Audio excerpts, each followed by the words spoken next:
One of my favorite things about the music of the holiday times is that it has been part of our tradition for most people here in the United States. And when I was a little boy, it was always such a wonderful time for me, being with family and being with things that are familiar to me that I don't get to be around all of the time. And I think that that's what I so love about Christmas music, music of the holiday season, is that everyone, whether literally or not, but everyone gets to come home for just a little while. There are people who come every year to this concert, even if they don't come to any other Phoenix Chorale concerts during the season, they come to the Christmas concerts. There's something really special and really uplifting about the music that we do, about the feeling that you have this time of year, the gorgeous venues that we sing in.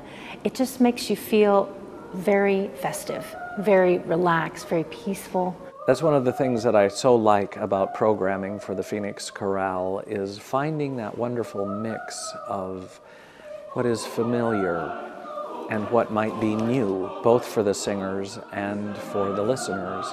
And I think we've done a really good job with that in this program, because a lot of the holiday music is very familiar, whether it be of traditional carols or more of historic pieces like the settings of Magnum Mysterium that we are going to be doing. One is Ola Yelo's setting that we just recorded this past spring. That will be released on our new CD when it comes out, I think sometime this coming spring. And it's really just like his aesthetic. It has a lot of push and pull.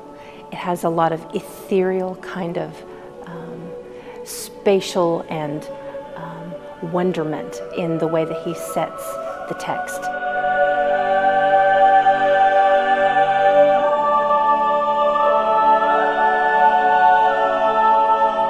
We have the Lauridsen O Magnum, which is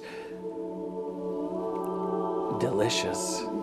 The way the sounds expand and stretch really bring the words right alive.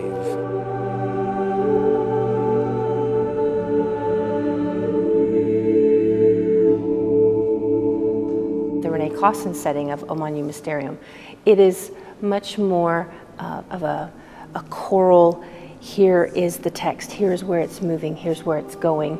And it has that really beautiful Clausen stamp with lush harmonies and nice dissonance that resolves in a very, very satisfying way.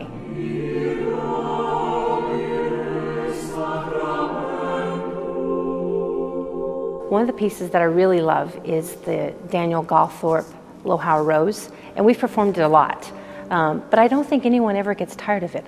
It's one thing that I never get tired of singing. It's a beautiful, lush harmonization of a very familiar old melody. And it's not easy to sing. And I think one of the reasons we keep doing it is that there are very few choirs who could really sing it the way that we do. And I think that's one thing that the audience appreciates, is they appreciate that tightrope that we can walk and still bring off a piece so beautifully.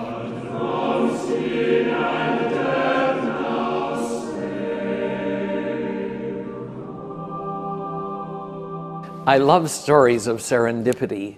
I was looking for pieces that were built on chance. And so I asked several of my friends about pieces that were built on chance, and one of them said, "Do you know Ed Hughes' Ave Maria?" And I found he lives in Arizona. He lives in Phoenix. Ed Hughes is a well-known choral figure in Phoenix. He's been doing choral music here for years and years and years, and he's just retired recently. But he's also a composer, and he's done a lot of beautiful pieces.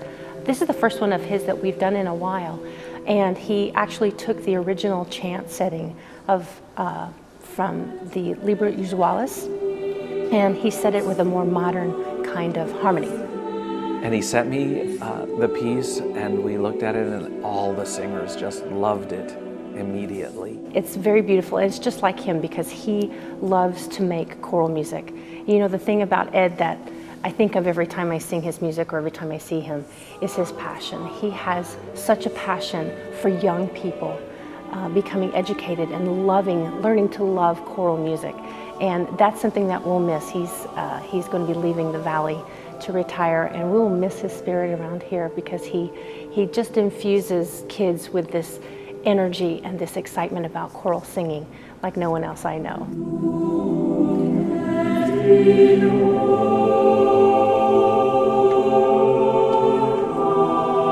I really encourage all my students to come this time of year because they can come when school is out and they can really see what the chorale is about and get inspired. Because, you know, as a teacher, being able to continue singing in a professional way is so inspiring, and it gives me so much to provide to them. As a singer, it's a wonderful source of inspiration, and I think any audience member would get just the perfect topping of warm glow for the season after coming to one of our concerts.